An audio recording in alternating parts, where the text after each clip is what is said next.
원래 비대면 때 이렇게 여기 사무실에서 수업하는 거를 세팅을 해놨는데 갑자기 아이패드가 좀 컴퓨터랑 연결이 안 되더라고요. 그래가지고 조금 시간이 걸렸습니다. 그 사이에 노래를 하나 틀어놨었는데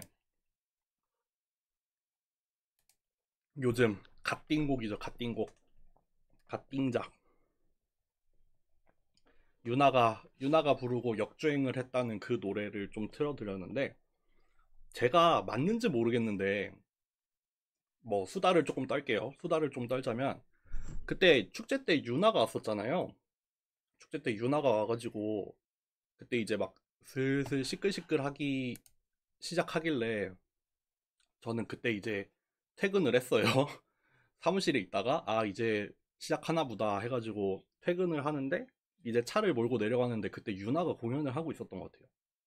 근데 아마도 들렸던 노래가 이 노래였던 것 같아.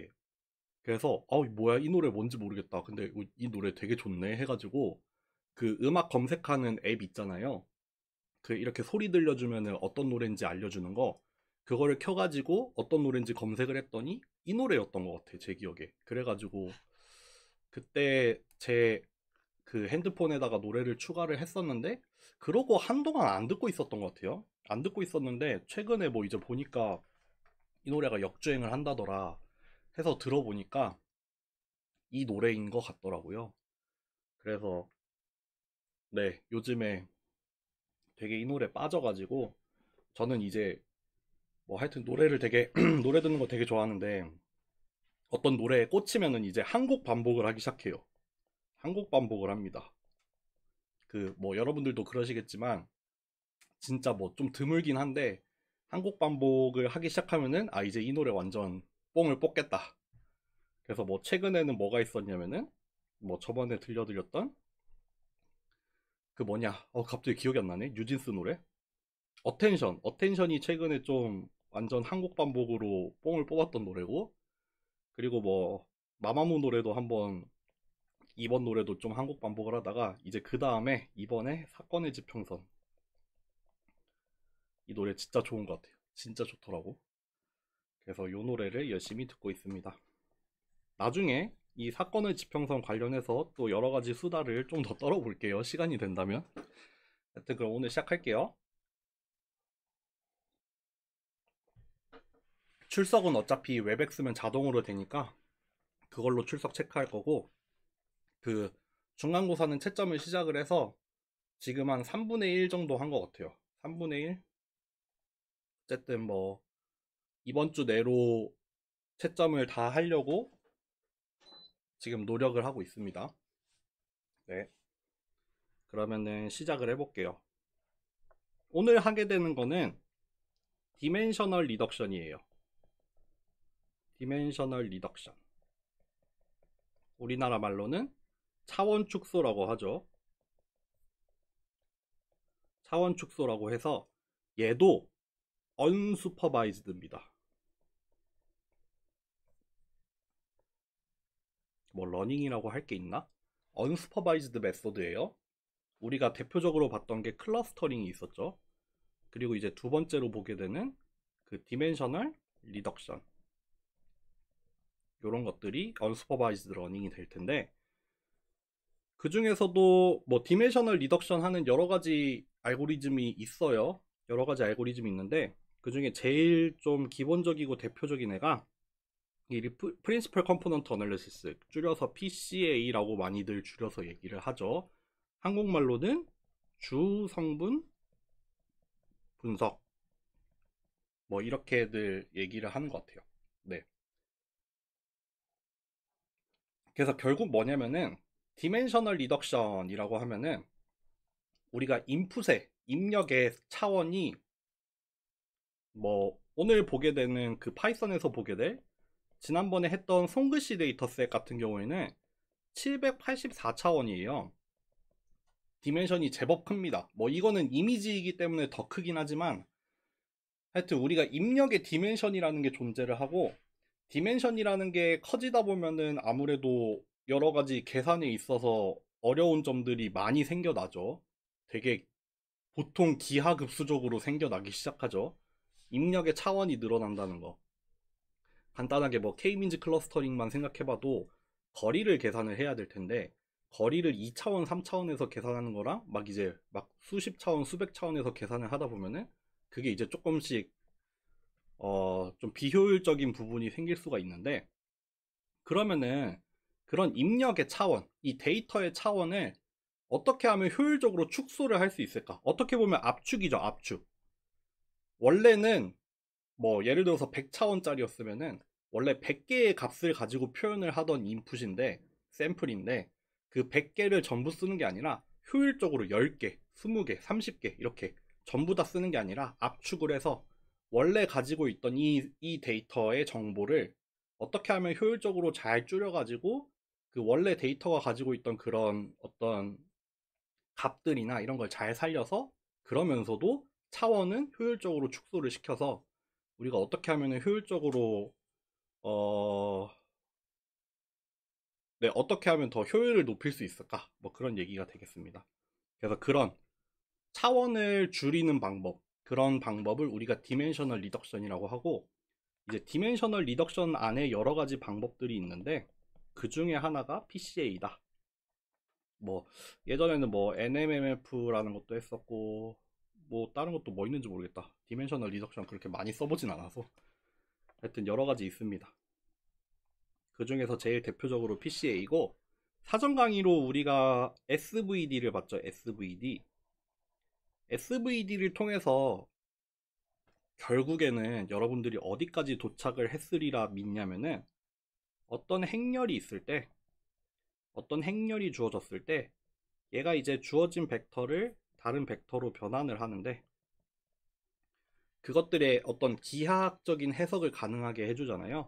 요 벡터를 어떤 방향으로 쪼개서 스케일을 진행을 한 다음에 다시 아웃풋 방향으로 스팬을 시키더라. 그래서 주어진 행렬의 어떤 기하학적인 특성을 SVD를 통해서 해석을 할 수 있었어요. 그래서 뭐 마지막에 그런 예를 했잖아요. 유닛 벡터들, 크기가 1짜리인 유닛 벡터들을 하나하나 다 어떤 행렬로 변환을 시켰을 때 얘가 이렇게 짜부가 된다. 짜부가 되는데, 그게 길어지는 방향이랑 짧아지는 방향, 그런 것들이 SVD 안에 담긴다. 뭐 방향은 어디고, 장축은 어디고, 단축은 어디. 2차원이면 딱 축이 두 개가 나오겠지만, 뭐 3차원이면은 세 축이 나올 거예요. 뭐 10차원이면은 10개의 축이 나올 텐데, 그 각각의 축들이 이제 크기가 큰 것부터 작은 것까지 차례대로 정렬이 되어 있으니까, 이제 제일 큰 축은 어디고, 두 번째 축은 어디고, 세 번째 축, 네 번째 축, 이런 것들을 우리가 차곡차곡 알 수 있게 해주는 게 SVD가 되겠죠. 그래서 PCA는 별다른 거 없습니다. PCA는 별로 할 얘기 없고, SVD만 잘 이해를 하고 있으면 사실 별로 할 얘기가 없습니다. 네. 그래서 한번 시작을 해볼게요. 차원을 줄일 건데, 예를 들어서 3차원에 있는 데이터예요. 3차원의 데이터니까 이렇게 3차원 공간에다가 스캐터 플롯을 해놨어요. 근데 이거를 우리는 2D로 압축을 하고 싶어. 2D로 축소를 하고 싶어요. 원래는 값을 3개를 썼어야 됐지만 값을 2개만 가지고 표현을 할 거예요. 뭐를 꼭 탈락시키겠다가 아니라 이제 그 3개의 값을 가지고 2개의 정보로 표현을 해보겠다 이건데, 그거는 결국 뭐냐면은 이런 2차원의 평면을 하나 찾을 거예요. 지금 주어진 데이터가 파란색으로 이렇게 분포를 해 있어요. 파란색으로 이렇게 분포를 해 있는데, 우리가 축소를 시키게 될, 우리가 이렇게 압축을 시키게 될 하나의 평면을 찾을 거예요. 그래서 그 평면에다가 투영을 시킬 거야. 프로젝션을 시킬 거야. 프로젝션을 시키게 되면은 우리 요런 평면이 있다 했을 때, 요런 평면이 있을 때 요거랑 수직한 벡터가 하나 있죠. 요거의 수직한, 이 평면에 수직한 벡터가 하나 있어서 요 방향의 정보는 사라지게 되죠.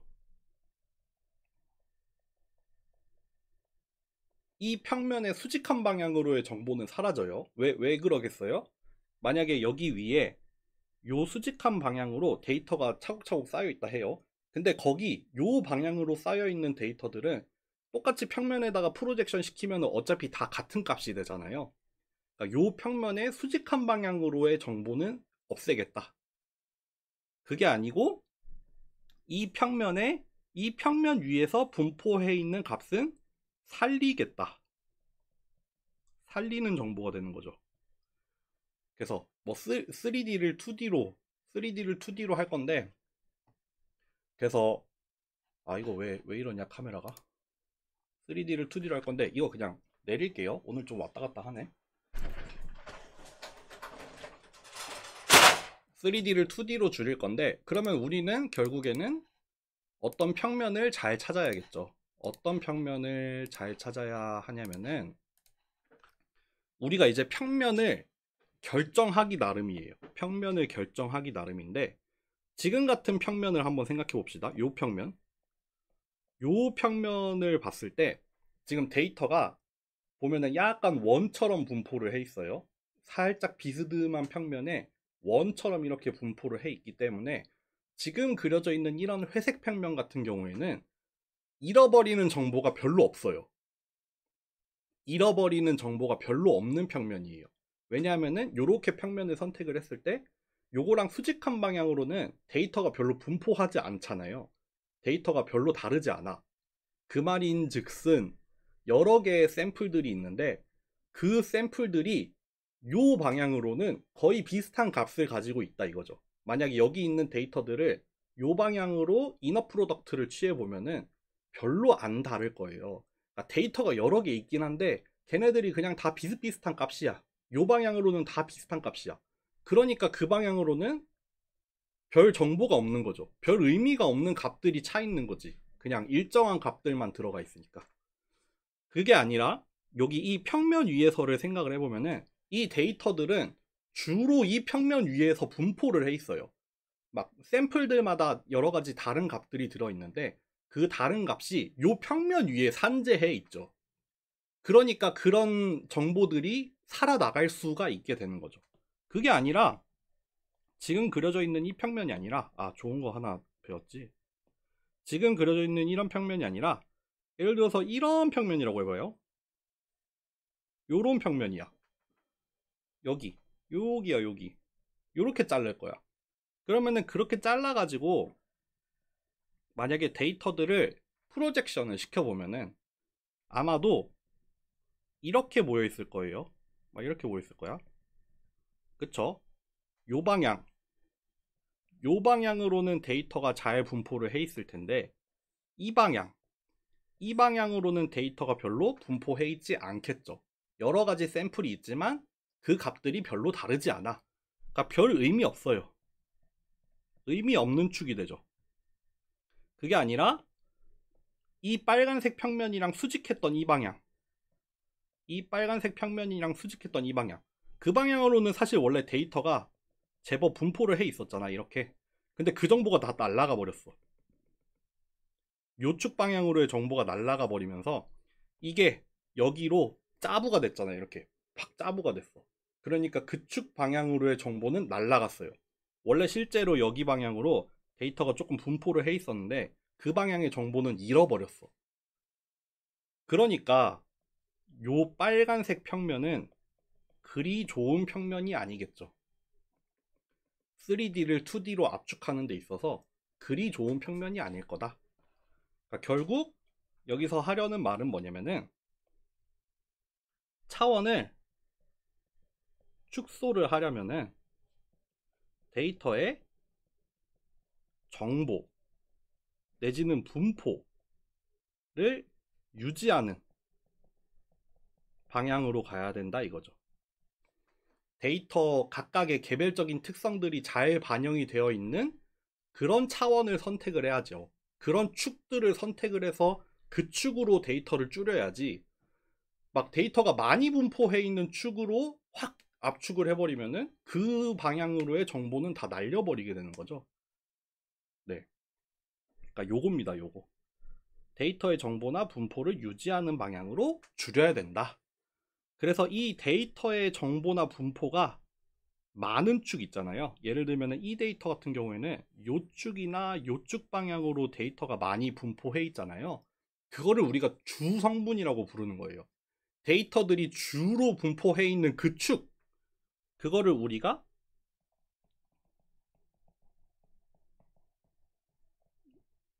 프린시펄 컴포넌트라고 부를 겁니다. 데이터가 주로 분포한 축 내지는 성분, 그거를 우리가 프린시펄 컴포넌트라고 부를 거고, 결국에 PCA가 하는 일은 이 데이터의 분포를 보고 얘네들이 잘 퍼져 있는 그 축을 찾아내려고 하는 게 PCA가 하는 일이에요. 네. 또 요 그림으로 한번 설명을 해보죠. 이번에는 2D를 1D로 압축을 할 거예요. 내지는 축소를 할 거예요. 그러다 보니까 이번에는 아까는 3D였는데 2D였으니까 평면에다가 압착시키는 거였는데, 이번에는 1D로 가는 거니까 그냥 선을 하나 찾을 거야. 선을 하나 찾아서 그쪽으로 데이터를 다 투영을 시켜버릴 거예요. 그래서 여기 여러 가지 후보가 있죠. 1번 후보, 2번 후보, 3번 후보가 있어요. 1번 후보로 데이터를 프로젝션을 시켰더니 이렇게 잘 분포를 해 있어. 2번 후보는 2번이랑 3번이 바뀌었네. 2번이 얘고 3번이 얘네요. 2번으로 했더니 어느 정도 좀 분포를 해 있긴 해. 근데 아무래도 아까보다는 좀 더 적어. 3번 후보 거의 가장 분포가 제일 작은 방향이죠. 분포가 제일 적은 방향, 그게 3번 방향이 되니까 이렇게 나올 거예요. 그러니까 여기에 분포해 있는 이 데이터들의 개성을 살리려면 요걸로 가야 되죠. 요거 이렇게 이 데이터들이 가장 많이 분포해 있는 그 축, 제일 많이 산계해 있는 그 축으로 우리가 축소를 시켜야 이 데이터들의 특성이 살아있다 이거죠. 네, 됐나요? 넘어가도 될까요? 혹시 코베리언스 매트릭스 처음 들어보는 분 있나요? 코베리언스 매트릭스? 나 처음 들어본다. 채팅에 써주세요. 코베리언스. 나 공분산 매트릭스 처음 들어봐요. 있나요? 다 자러 갔나? 나는 코베리언스 매트릭스가 뭔지 모릅니다. 다 아네요? 처음 들어봐요?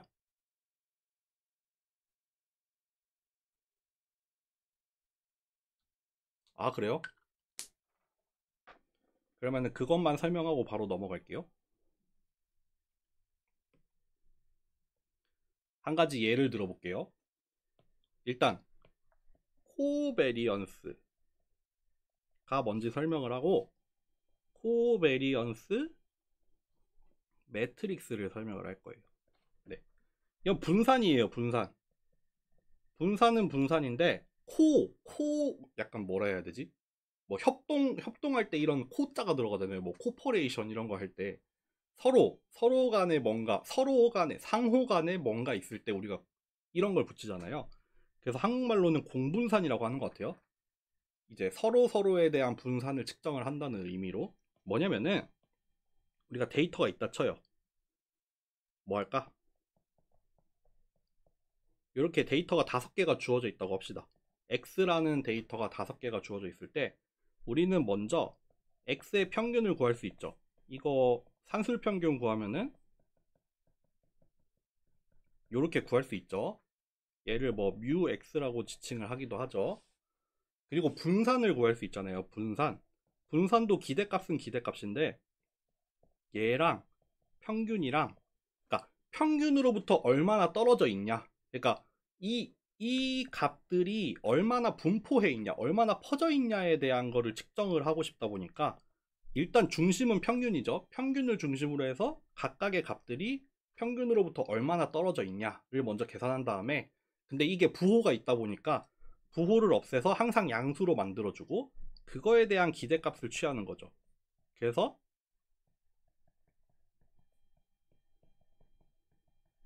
이렇게 해서 구해지겠죠. 뭔가 구해질 거예요.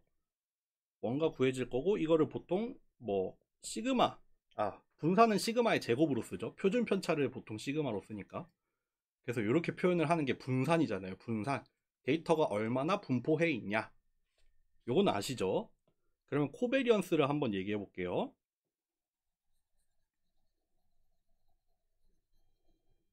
여기에 y라는 데이터가 추가가 돼.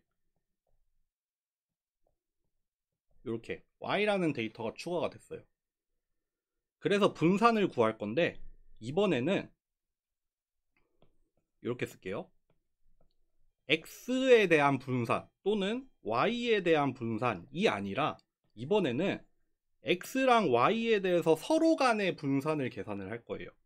어떻게 구할 거냐면은 아까는 원래 x 빼기 뮤 x를 제곱을 했잖아요. 근데 그게 아니라 얘랑 얘를 두 개를 곱할 거예요. 그러니까 요 값이 뮤 x로부터 떨어져 있는 걸 계산을 하고 동시에 요 값이 뮤 y로부터 떨어져 있는 걸 계산을 한 다음에 두 개를 곱해요. 조금 테이블을 하나 써볼게요.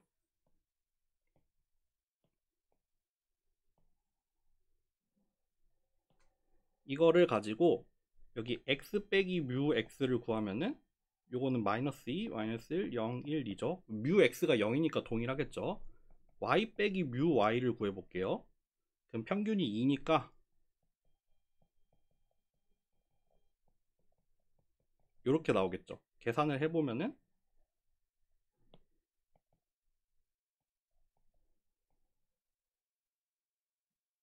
평균이 2가 아닌가? 평균 2로 맞춰놓고 할게요. 평균 2로 맞추려면 어떻게 해야 되지? 1, 2, 3, 4, 5, 6, 7, 8, 9 여기를 4로 해야겠구나. 이렇게 나오죠. 그러니까 여기를 기준으로 x는 자기의 평균이랑 빼고 y도 자기의 평균이랑 빼면은 값들이 각각 이렇게 나오니까 이 공분산 x랑 y 사이의 공분산을 계산을 하면은 5분의 1은 5분의 1인데 얘 곱하기 얘 그리고 얘 곱하기 얘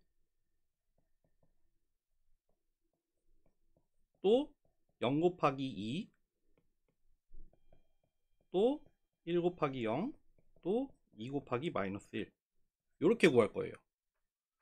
원래 분산이었으면은 자기 자신에 대한 분산이면은 얘 곱하기 얘 더하기 얘 곱하기 얘, 얘 곱하기 얘, 얘 곱하기 얘, 얘 각각의 제곱을 얘를 제곱을 해가지고 산술 평균을 내면 되잖아요.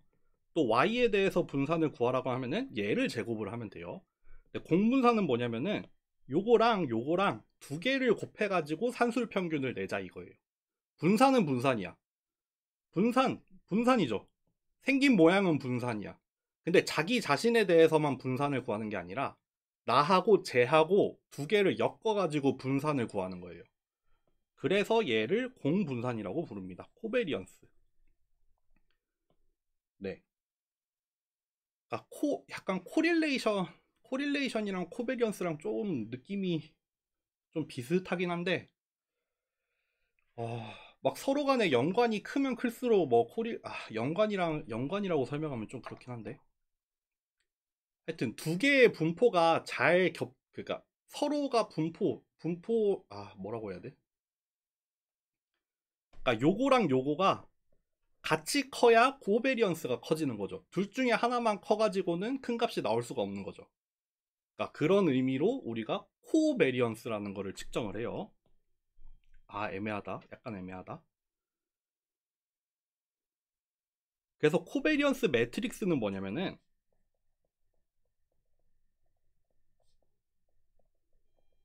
요거는 이제 벡터 내지는 멀티 디멘션 우리가 보통 확률 변수를 그냥 스칼라로만 쓰잖아요. 스칼라로만 쓰는데 그게 아니라 만약에 확률 변수가 벡터다. 멀티 디멘션의 벡터일 때 코베리언스의 매트릭스가 나옵니다.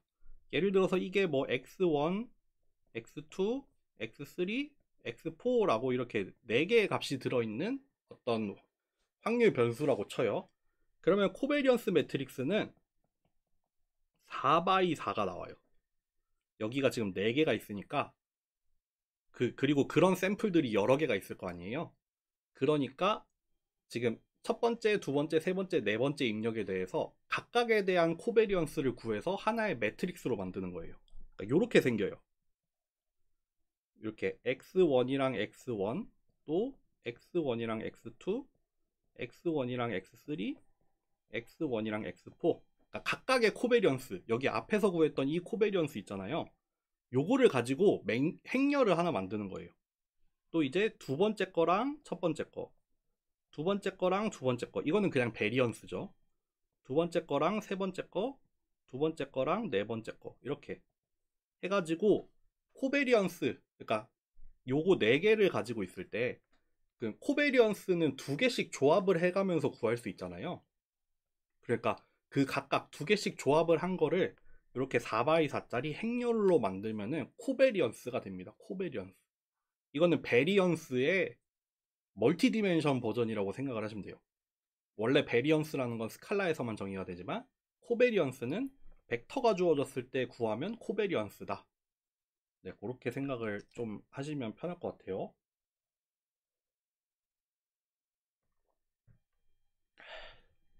그래서 PCA 본론으로 갑시다. PCA 아무것도 하는 게 없어요. 아무것도 하는 거 없고 딱 이거예요. 딱 이거 하나야. 아, 이거 시그마로 쓰는 거 맨날 고친다고 했는데 이거 C라고 쓸게요. C. 뭐냐면은 데이터가 이렇게 쌓여 있어요. 아, 이거 저희 파이썬에서 n by d로 갑니다. 하여튼 데이터가 이렇게 쌓여 있어. D 차원이야. D 차원이고 n 샘플이에요. 데이터가 쭈쭈쭈쭈쭈 각각의 행으로 쌓여 있어. 각각의 행으로 쌓여 있을 때 우리는 코베리언스를 구할 수가 있습니다. 아까 했던 것처럼 산술 평균을 두 개씩 뭐 첫 번째 컬럼, 두 번째 컬럼, 뭐 첫 번째 컬럼, 세 번째 컬럼 이렇게 두 개씩 조합을 해가지고 코베리언스를 구한 다음에 매트릭스를 하나 만들면 돼요. D by D로 나오겠죠. 지금 인풋의 차원이 D 차원이니까 코베리언스 매트릭스가 D by D로 나와요. D by D로 나오죠. PCA는 뭐냐면은 이 코베리언스 매트릭스 C를 싱귤러 밸류 디컴포지션을 해요. 싱귤러 밸류 디컴포지션을 해요. 근데 보통 여기에 내림차순으로 들어가 있죠. 싱귤러 밸류가 큰 값부터 작은 값까지 순서대로 들어가 있잖아요. 그런 경우에 우리의 프린시펄 컴포넌트, 우리의 주 성분, 주가 되는 성분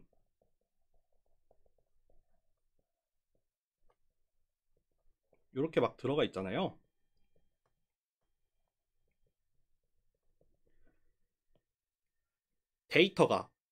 데이터가 주어졌죠. 데이터가 주어졌고 이렇게 주어진 데이터가 있을 때 이 데이터가 가장 크게 분포해 있는 그 방향이 뭐냐면 여기에요. 여기입니다. 여기에요. 코베리언스 매트릭스를 SVD 해서 그거의 장축을 고르면 돼요. 그거의 장축이 데이터가 제일 많이 분포해 있는 그 축이에요. 코베리언스라는 매트릭스를 하나 만들었잖아요. 코베리언스 매트릭스. 그 코베리언스 매트릭스를 그냥 이제 하나의 행렬, 벡터를 벡터로 변환을 하는 하나의 행렬로 봤을 때 그 변환이 가장 극대화되는 축이잖아요. 요 U1이라는 게 그게 제일 극대화되는 축이에요. 그 축이 우리의 첫 번째 주성분이 되죠. 우리의 첫 번째 프린시플 컴포넌트가 U1 축이에요. 마찬가지로 두 번째로 분포가 제일 큰 축은 U2예요. 이게 내림차순이라는 가정하에 또 순서대로 들어가 있는 거죠. U1축이 제일 긴 축, 그 다음은 U2축, 그 다음 U3, U4, U5 이렇게 순서대로 가면서 분산이 제일 큰 방향을 이루고 있다가 되죠. 그러니까 프린시펄 컴포넌트, 주 성분이라는 건 뭐냐면은 큰 순서로 뽑으면 돼요. 큰 순서로 뽑으면 됩니다. 싱귤러 밸류랑 싱귤러 벡터 보고 큰 것부터 뽑으면 돼요. 제일 큰 게 제일 도미넌트한 축이고 그 다음 게 그 다음 도미넌트한 축이 되고 그렇게 해서 각각의 축을 고르면 끝입니다. 그러면 끝입니다. 네. 그래서 만약에 지금 x라는 데이터가 n by d였어요. 근데 우리가 얘를 d를 d 프라임으로 축소를 하고 싶어. d를 d 프라임으로 축소를 하고 싶어요. PCA를 사용을 해서.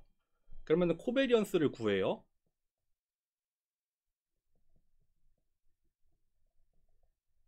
그 다음에 얘를 싱귤러 밸류 디컴포지션을 해요. 그쵸? 그 다음에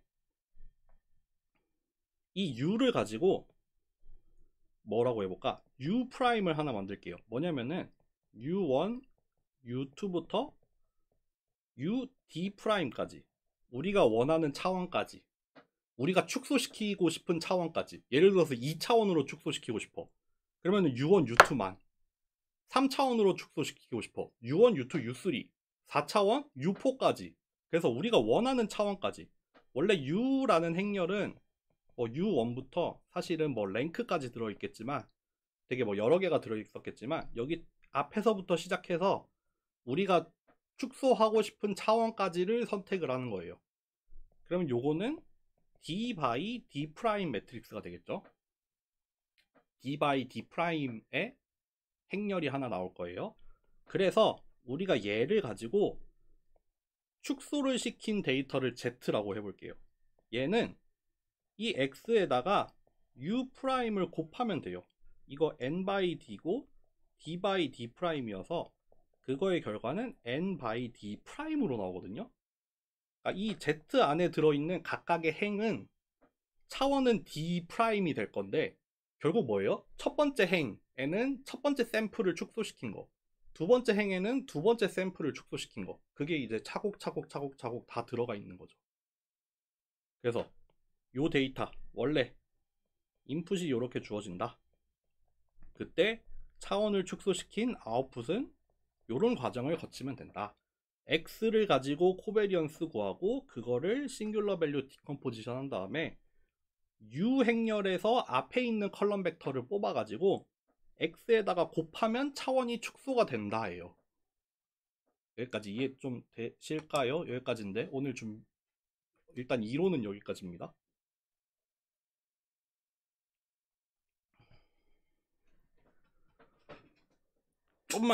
조금만 쉬었다가 파이썬을 할게요. 40분부터 파이썬 할게요.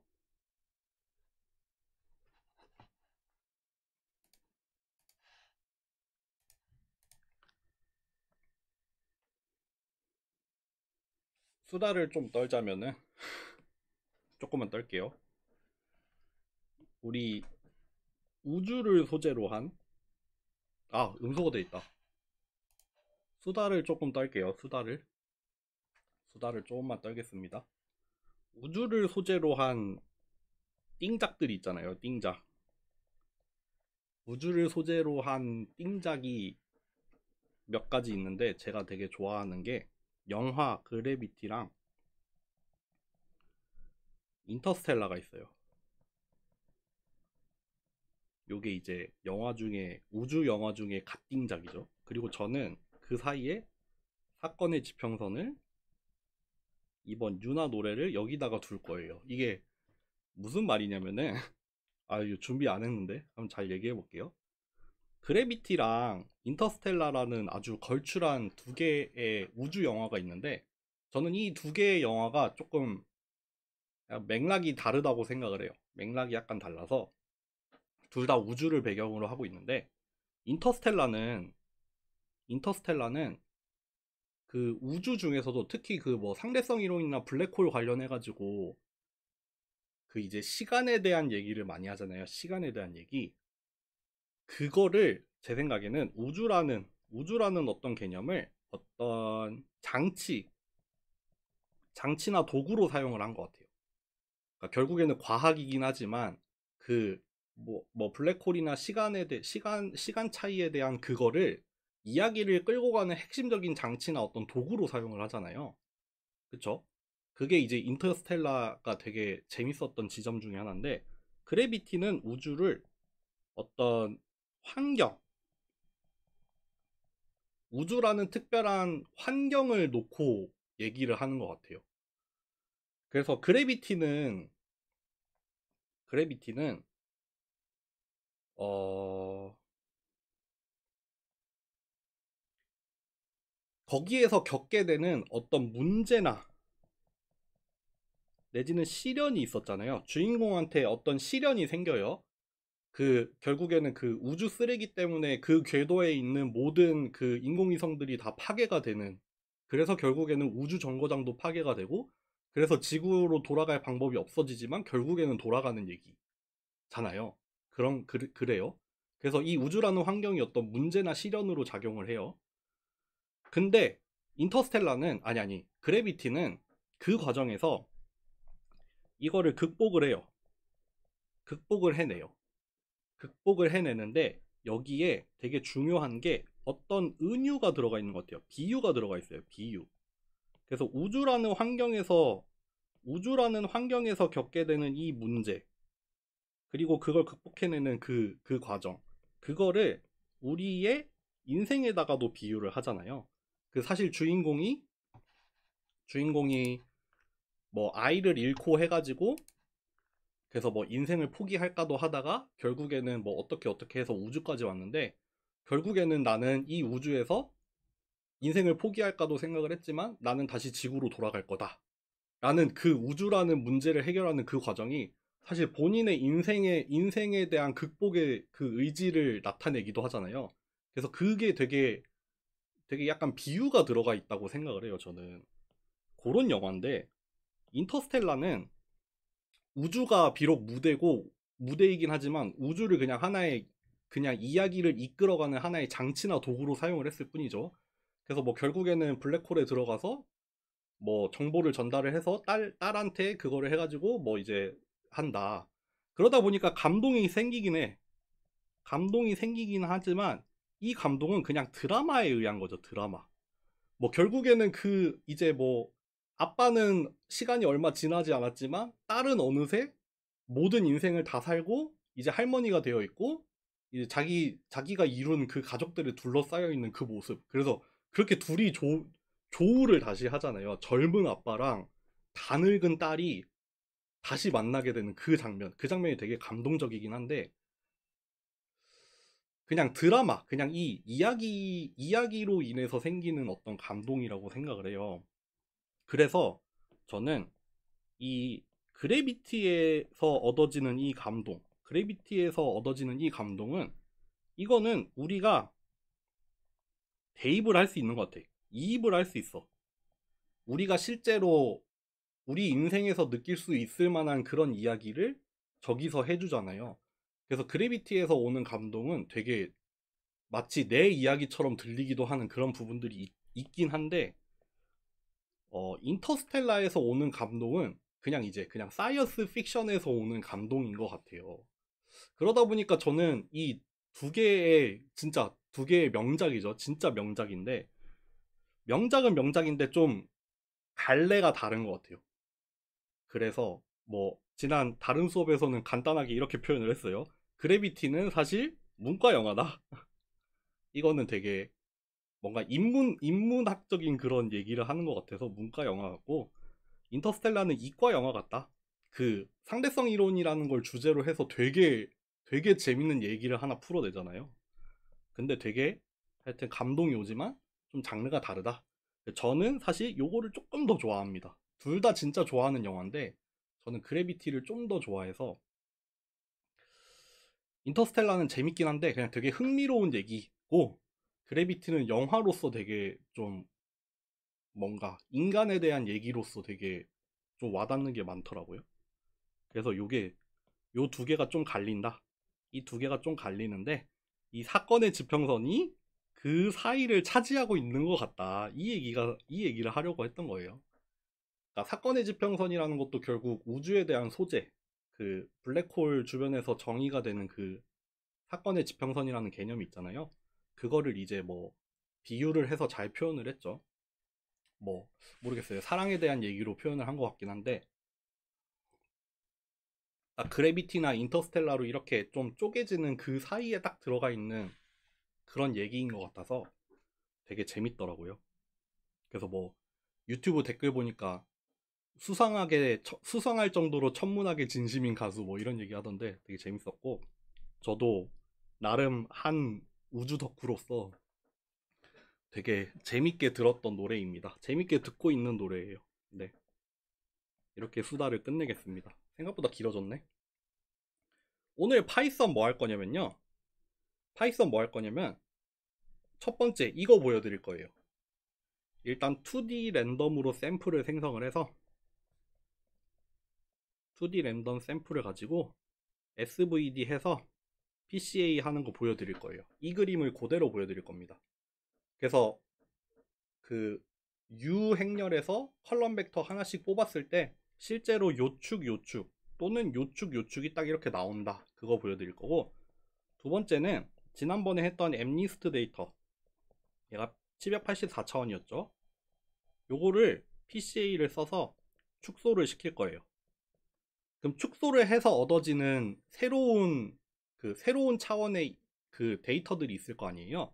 이거 가지고 클래시피케이션 해볼게요. 얘를 가지고 클래시피케이션을 해볼 겁니다. 그래서 이거 전부 다 쓸 때 디시전 트리를 학습을 시켜볼 거고, 차원을 축소시켰을 때 디시전 트리를 학습을 시켜볼 거예요. 그래서 뭐가 성능이 더 잘 나오나, 아니면 진짜 만약에 차원 축소가 제대로 됐다면 이거를 모든 값을 사용하지 않고 되게 압축이 된 그 값만 사용을 해서도 실제로 클래시피케이션이 충분히 잘 이루어지는지 그거를 보여드리는 거를 오늘 파이썬으로 준비해왔습니다.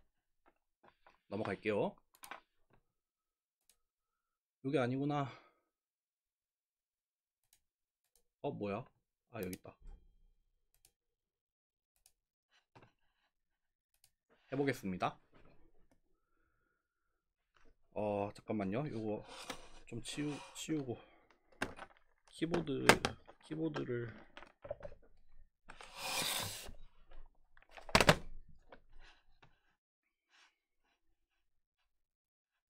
요거 자리를 바꿀까? 맨날 카메라가 여기 와 있는데.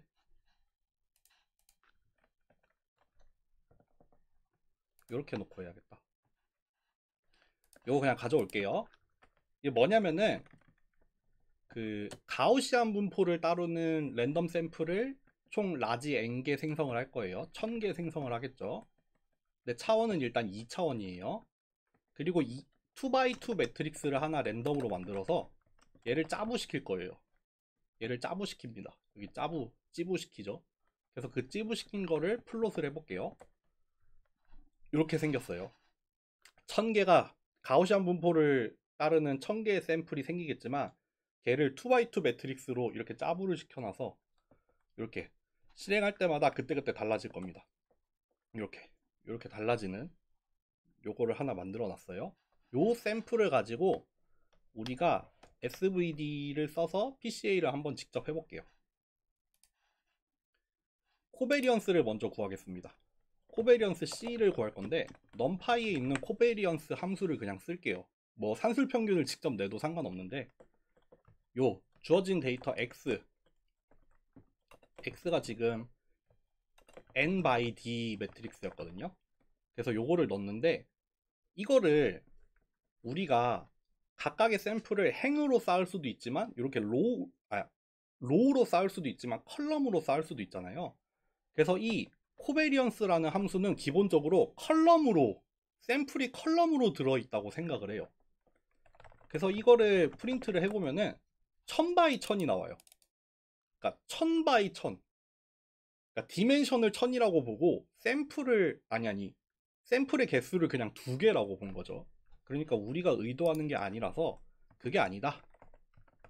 그게 아니라 각각의 베리어블은 컬럼에 들어가 있고 각각의 샘플이 로우로 들어가 있다 라고 요런 옵션을 주면은 우리가 원했던 것처럼 2x2의 코베리언스가 나옵니다.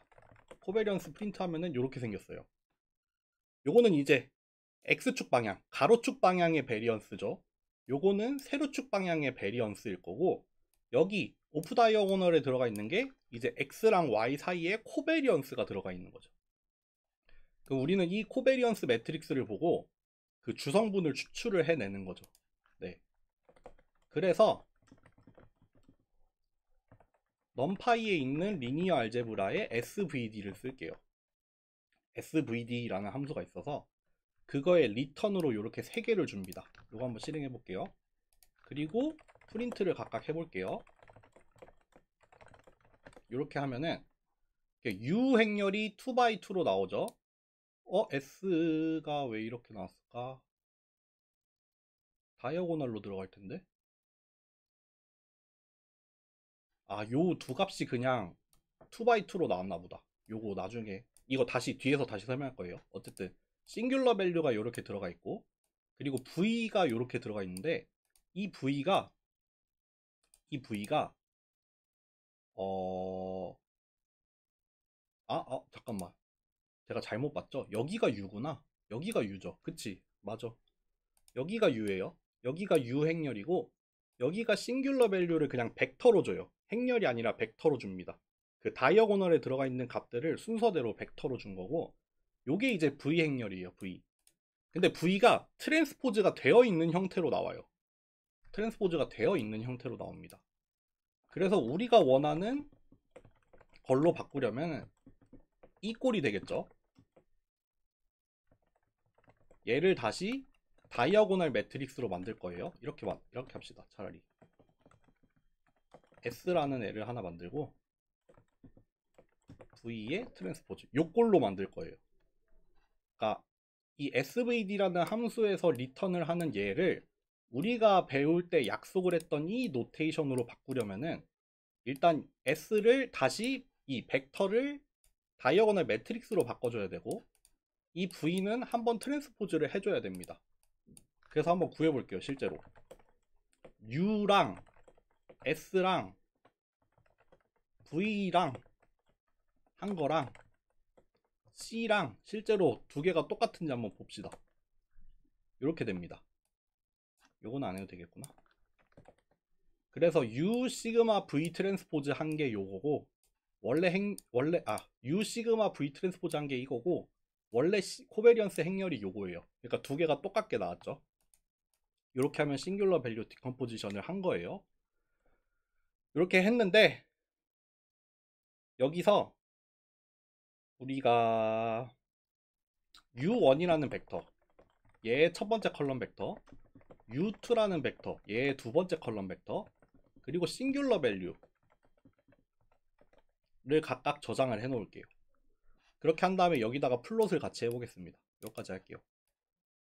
플롯을 할 건데, 아까처럼 데이터를 스캐터 플롯으로 뿌려 놓고 여기다가 선을 두 개 놓을 거예요. 선을 두 개 놓을 건데, 그냥 벡터를 표현을 하는 거예요. U1 벡터랑 U2 벡터를 표현을 할 건데, U1 벡터를 표현을 하려면은 여기 원점을 출발을 해서 그 U1 벡터를 도착점으로 하는 라인을 하나 그으면 되죠. 그래서 플롯을 사용을 한 거예요.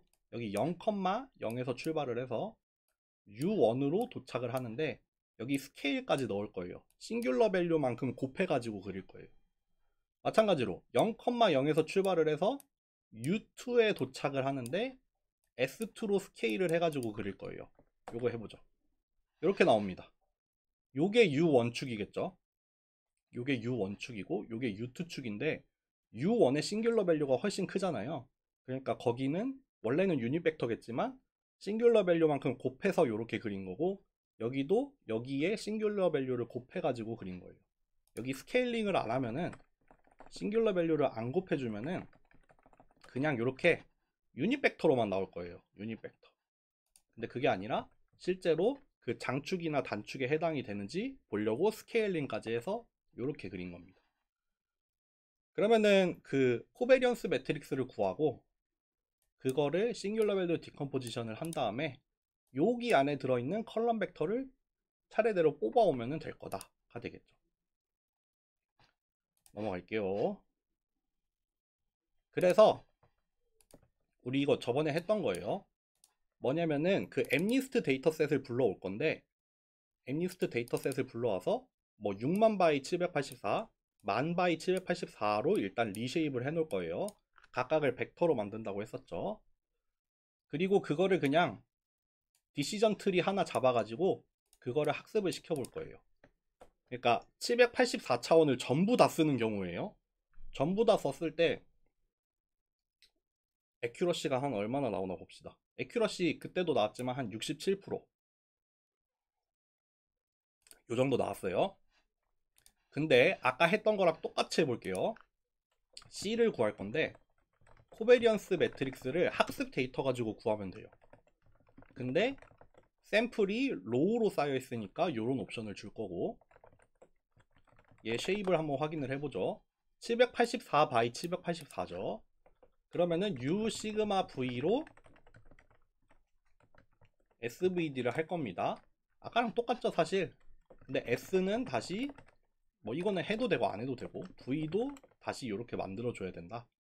근데 어차피 우리는 U밖에 안 쓸 거라서 저거는 사실 필요 없긴 해요. 어쨌든 이렇게 하면은 여기 U 안에 다 들어가 있는 겁니다. 그쵸? 그리고 우리가 차원을 10차원으로 줄이고 싶다 쳐요. 10차원으로 줄이고 싶어. 그러면 학습 데이터는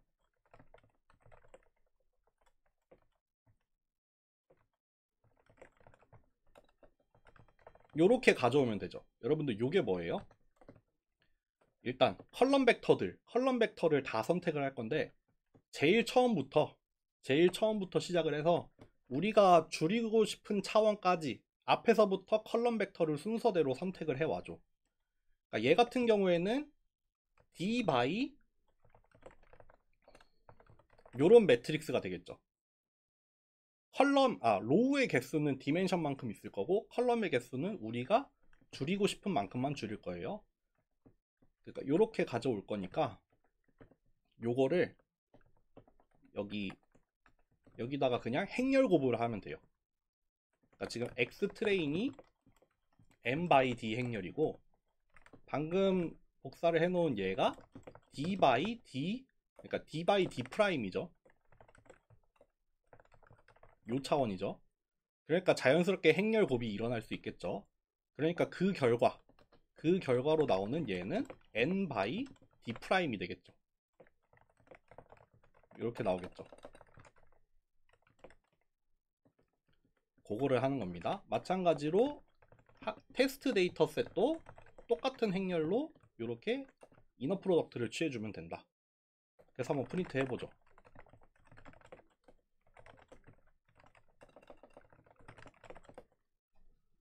이렇게 됩니다. 원래는 6만 바이 784, 만 바이 784였는데 우리가 리덕션을 해서 Z를 얻었어요. 각각을 10차원으로 줄였습니다. 똑같은 행렬을 이용을 해가지고 10차원으로 줄였어요. 그거 가지고 학습을 돌려보겠습니다. 학습을 돌립니다. 학습을 돌리는데 이번에는 인풋으로 X가 아니라 Z를 넣을 거예요.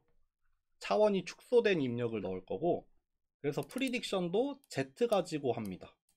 그래서 실제로 레이블을 구해보고 그거의 에큐러시를 구해볼게요. 돌려볼게요. 훨씬 빠르죠? 훨씬 빠르죠? 지금 디멘션이 784가 아니라 10차원이니까 시간이 훨씬 빨라요. 근데 에큐러시는 심지어 더 높아요. 더 높게 나왔어요. 때로는 프린시플 컴포넌트만 추출을 하다 보니까 날아가는 디멘션이 어떻게 보면 노이즈에 해당이 될 수도 있어요. 좀 불필요한 값들이 되다 보니까 그게 날아가서 에큐러시가 올라갈 수도 있어요. 물론 낮은 경우도 있어요.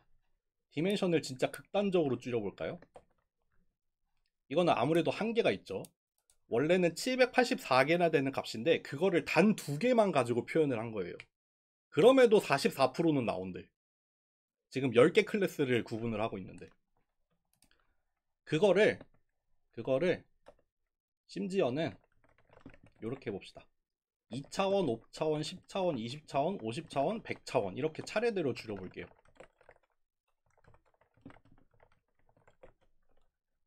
이렇게 차례대로 줄여가면서 에큐러시를 짝짝 구해가지고 여기에다가 한번 저장을 해볼게요. 여기다가 이렇게 저장을 하겠습니다. 여기 디멘션도 출력을 해볼까?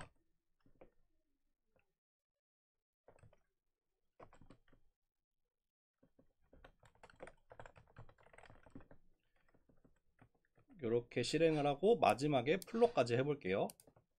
그러니까 줄여가는 차원을 달리 한 거죠. 뭐 때문에 이것 뜨냐? 그러니까 차원 축소를 2차원으로도 해서 디시전 트리 학습시켜보고 5차원으로 줄여서 학습시켜보고 10차원으로도 해보고 20차원, 50차원, 100차원으로 했을 때 그때 애큐러시가 분명히 점점 증가를 하겠죠. 우리가 줄이는 차원이 늘어나기 때문에 애큐러시는 증가하긴 할 거예요. 근데 그 폭이 어떻게 되는지 한번 실행을 해볼게요. 이렇게 됩니다. 점점 느려지죠. 차원이 커지니까 점점 느려져요. 이렇게 나옵니다. 이미 여기서 끝났어요. 이거 784차원인데 이미 10차원 정도 줄이면은 충분해요. 여기 다음부터는 의미 없어요. 여기서 차원 더 늘려봤자 별 정보 없다 이거죠. 그러니까 이미 10차원 정도면은 충분했다. 차라리 거기를 더 촘촘하게 해볼까요?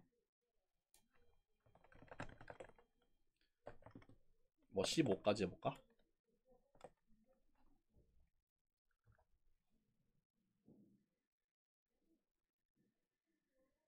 이렇게 나오네요.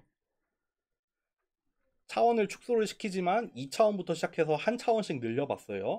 이미 한 8차원 되면은 충분해요. 8차원이면 충분해. 그 이상으로 넘어가 봤자 이제 별 도움 안 돼. 클래시피케이션 입장에서는 별 도움 안 돼요. 8개만 가지고 충분히 표현 가능하다 이거죠. 네. 이렇게 나온 거고 마지막으로는 똑같은 거를 사이킨런으로 돌릴 거예요. 똑같은 걸 사이킨런으로 돌립니다. 별거 없어요. 요거 사이킨런 안에 있는 디컴포지션 거기 안에 PCA가 들어있나 봐요. PCA를 불러와서 그 PCA를 가지고 모델을 하나 생성을 할 겁니다. 필요한 옵션이 하나 있어요. 몇 차원으로 줄일 거냐? 몇 차원으로 줄일래? 그래서 몇 차원으로 줄일지를 아까처럼 여기다가 명시를 해주고 그런 다음에 입력만 가지고 이거 언슈퍼바이즈드니까 요거 인풋만 넣어주면 돼요. 그 차원 축소하기 전에 인풋을 넣어주고 차원 축소 모델 학습된 다음에는 이제 인풋을 넣어서 실제로 축소된 그 축소가 된 데이터를 얻어야 되죠. 그래서 그렇게 축소가 된 데이터를 가지고 학습을 시킬 거예요. 그리고 프리딕션 해서 애큐러시 구하죠. 다 똑같아요. 다 똑같습니다. 여기도 요거를 추가를 해볼게요.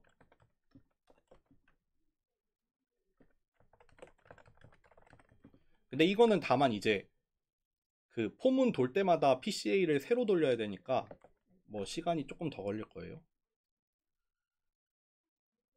이렇게 디멘션이 점점 늘어나면서 애큐러시가 올라오지만 10 넘어가면은 의미 없다.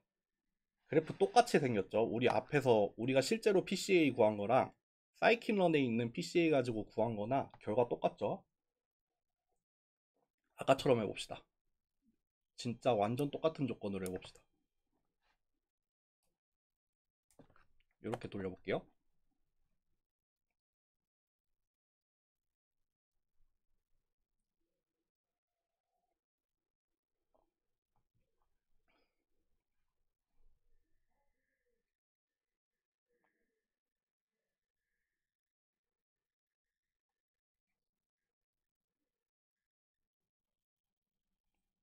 15까지였나요? 14까지였구나. 이렇게 나와요. 아까 그래프 한 번만 더 볼까? 우리 아까 이렇게 나왔어요. 똑같죠? 여기 왼쪽은 사이킨런 가지고 디멘셔널 리덕션 한 거고 오른쪽은 우리가 직접 스크래치로 구현해 가지고 디멘셔널 리덕션 한 건데 똑같아요. 사실 똑같습니다. 돌아간 거 똑같아요. 안에서. 그러다 보니까 이것도 뭐 별 다른 거 없이 나왔겠죠. 네. 그러니까 결국에는 오늘 차원 축소를 하는 방법을 배웠고 그 차원을 효과적으로 축소하는 방법 중에 하나로 PCA를 배웠고요.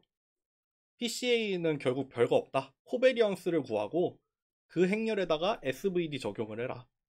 그래서 컬럼 벡터 순서대로 뽑아와라. 그렇게 차원 축소하면은 이렇게 나온다 이거죠. 네. 그러면은 우리 오늘은 여기까지 합시다. 네, 수고하셨습니다.